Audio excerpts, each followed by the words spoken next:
And to learn permanent batching, this is the model that we are going to learn to do. Please create a new model in the folder for week 4. Name your model as Darjeeling Tea Company, and then permanent batching. Darjeeling Tea Company permanent batching, dash permanent batching. We are going to learn permanent batching in this model. So the tea bags come to the system. That's our entity. They go to the incoming. Then they go to a queue. I'm going to call it fill queue. Then they go to the filling machine. At filling machine, we put 50 tea bags in a can. And then the can comes out, goes to the packing queue. And then from packing queue, the cans go to the packing machine. In the packing machine, we put 20 cans in a box. And then the box comes out, goes to the ship queue, and from there to the shipping. And then they exit the system. Okay? So the tea bags are the entities that come out. After the filling machine is done, we put 50 tea bags into one can. The can is the entity that is coming out of the filling machine. After we put 20 cans in one box in the packing operation, then the box is the entity that is coming out of the packing machine. The tea bags arrive to the system one every 1 second, exponentially distributed. So inter-arrival time is 1 second exponentially distributed. The processing time on the packing machine is uniformly distributed with 30 minutes and half bit of 10 seconds. Sorry, 30 seconds and half bit of 10 seconds. This is seconds. On the filling machine, the time to put one tea bag in the can is 1 second uniformly distributed with half bit of half a second. But that's just to put one tea bag into the can. But here we want to put 50 tea bags into the can. So we have to calculate how much would be the total processing time to put 50 tea bags into the can. And that's it. So tell me how many locations I have here? You have 7 locations? 7. Incoming, fill queue, filling machine, packing queue, packing machine, ship queue, shipping. How many entities? 3 entities. 3 tea bag, can, and box. How many arrivals? 1. Which entity gets that arrival? Tea bag. Yeah, the tea bag, 1 arrival for tea bag, because the cans and boxes are created inside the system. They don't come from outside, okay? I want you guys to please really fast create the locations, create the entities, 3 entities, create the arrival. We do the processes together, okay? Okay. Here is the list of locations. We have the incoming, fill queue, filling machine, packing queue, packing machine, ship queue, and ship clerk. And then shipping. And as I said, for all the queues, we have capacity of infinity. For the filling machine, capacity of 50. For the packing machine, capacity of 20. For the incoming and shipping, capacity of 1. The number of units for all of them is 1. And for the queues, I have the first in, first out rule as the queuing rule. That's not a big deal. It's just how the system has been set up. These are the rules in the system. So I just have it as first in, first out. You can have it as first in, first out for the sake of similarity of the numbers, but it's not necessarily the case. For any real world situation you are modeling, you have to go and see what is the queuing rule and just capture that. Okay. Locations. Entities, tea bag, can, box. Arrival. Tea bag goes to the incoming 1 at a time from the start of the simulation for as long as we run the simulation, and in the inter-arrival time is 1 second exponentially distributed. Do I have to write the second SEC here? Yes. Because? Your default Does it in minutes? The default's minutes, yeah. The default is minutes, okay? Here, if you look at the problem statement, yeah, the inter-arrival time is in seconds, and the processing times, all of them are in seconds as well. So if everything is in the model, in the model is in second, and I don't want to worry about putting seconds next to everything, what would be the easiest way to deal with this? Go to info and you change the unit to seconds. Yeah, I can go to the info and change the default unit of time to seconds. Then I'm not worried, I won't be worried about putting seconds next to everything. So go to info, and your default unit of time is minute, right? Make sure it's seconds. Again, that's optional. You can leave it as minute and just put seconds next to everything. But if everything is in seconds, the processing times, the interarrival times, I would definitely try to do that. Pick this method to change the default unit of time to seconds, because that's just safer. What if I forget to change the unit of time or put the unit of time next to something and the default is minute and then everything is in second and the whole model is going to just get confused. So just change the default unit of time to seconds, and then you don't need to worry about writing seconds next to everything. But if you have it, that's fine too. Processing. Okay. My entity that I have start with is tbag.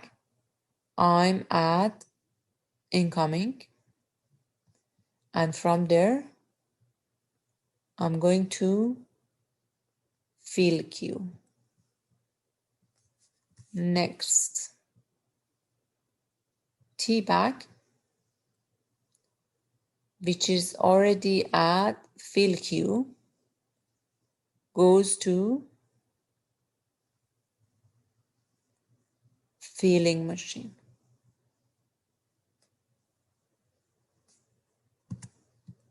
Next, tbag,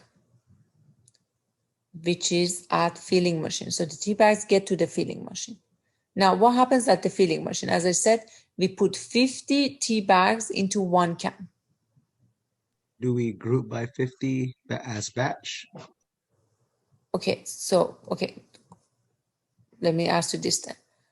Yeah, we put 50 T-bags together. Those are similar entities. That's for sure batching.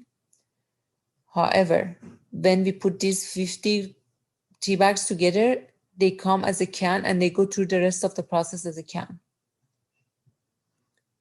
Is it a temporary batching or permanent batching? Permanent. It's permanent batching. If it was temporary batching, yeah, I would say group on group. If it was temporary, but since it's permanent batching, I have to use a different comment. That's how just the ProModel is written. ProModel has a different comment for taking care of permanent batching. What is that comment? It's called combine. So I'm going to write it here. So I double click on the operation window opens. And here I say, okay, at filling machine, first combine 50. I don't need to say combine 50 what, because the entity that is already there is tbag. So combine 50 tbag, this entity that's already there. Next, then I put the per process time. How long this combined thing, which basically is putting these 50 entities together, is going to take. Wait. If you remember here, I told you the time for putting one tea bag into the can is uniformly distributed 1 second, half a second. However, here I'm going to put 50 tea bags into one can. And if for the time for each one of them is this much, then I'm going to multiply this time by 50. Okay. So then the processing time for putting 50 tea bags into a can is wait 50 multiplied by uniform 1.5. I don't need to put second next to it because the default unit of time in the model is second. So I just write this down. Guys, remember, you don't need to do that for every combine. If the time I had given you was just, it takes, for example, 50 seconds to put these tea bags into a can for all the tea bags, all you need to do is to just wait that amount of time. You don't need to multiply it by 50 necessarily. Here, it just happens the way the information has been given to you is that this is the time for putting 1 tea bag into the can. And if I'm putting 50 of them into the can, then I'm going to multiply it by 50. That's how just this piece of information is given to you. But that's not the case, for example, for the packing machine. For the packing machine, we are going to put 20 cans into one box. And this is the time for the whole process. Just the whole process takes this much amount of time. Okay, we'll get to that in a second. Okay, so the tea bags got to the filling machine. At filling machine, to take care of the permanent batching, the command is combine. I combine 50 means put 50 of them together. This is the amount of time that's going to take. What is the entity that is going to come out of filling machine? Cans. It's can. And I'm going to go to packing queue. And then can, which is the entity in my hand right now. And I'm at packing queue. I'm going to go from there to packing machine. Okay, so from packing queue, I'm going to go to packing machine, the same entity can. And then in the packing machine. So let's see what happens in the packing machine. Okay, tell me what happens in the packing machine. In the packing machine, I'm going to put 20 cans into a box, and then the box goes through the rest of the process, go to the shipping queue and then to the shipping. So is it batching or attachment?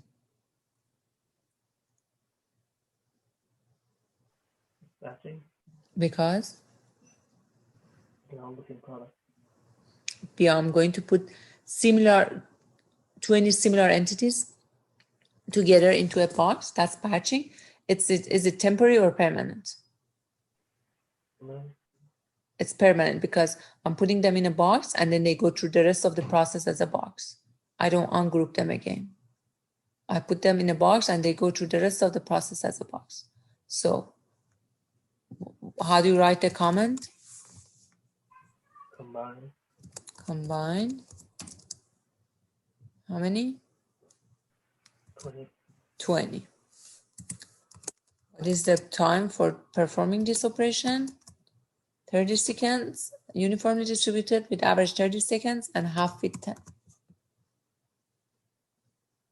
Just make sure. Yeah. Uniformly distributed with average 30 seconds and half with 10. What is the entity that is coming out? Box. Box is coming out and goes to ship queue. Box comes out and goes to ship queue.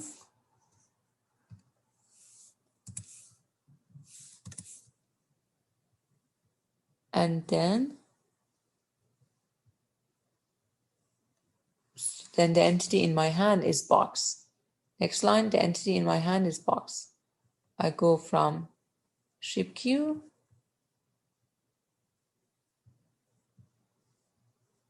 to shipping. And lastly, box goes from shipping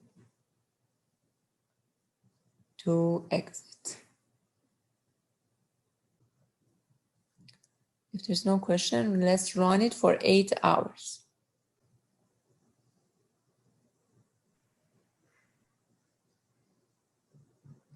Just takes time because everything is in second. Now I'm trying to run it for 8 hours. Okay, I get 28 boxes out. About 30,000 tea bag came to the system. And as you can see, most of our locations are multi-capacity. Most of them have capacity of 20 or 50 or infinity. They're listed here in the multi-capacity location section, not the single capacity location section. Are your numbers similar, guys? There's no boxes, cans. Yes. So batching, then pay attention. Batching is all about similar entities coming together. If they come together, we process them, they they get separated again and go through the rest of the process one by one. It's temporary batching. The right way to do it is group and ungroup comment. If they come together, they get processed and they stay together for the rest of the process, then we use combine. The only thing that you guys have to pay attention to is if it's similar entities or not, if they stay together after that operation, or if they stay together, or they get separated and they go through the rest of the process one by one. The rest of the thing is simple. Just remember how you do the group on group. You do not put anything on the destination side. For the combine, we put the output on the destination side, and that's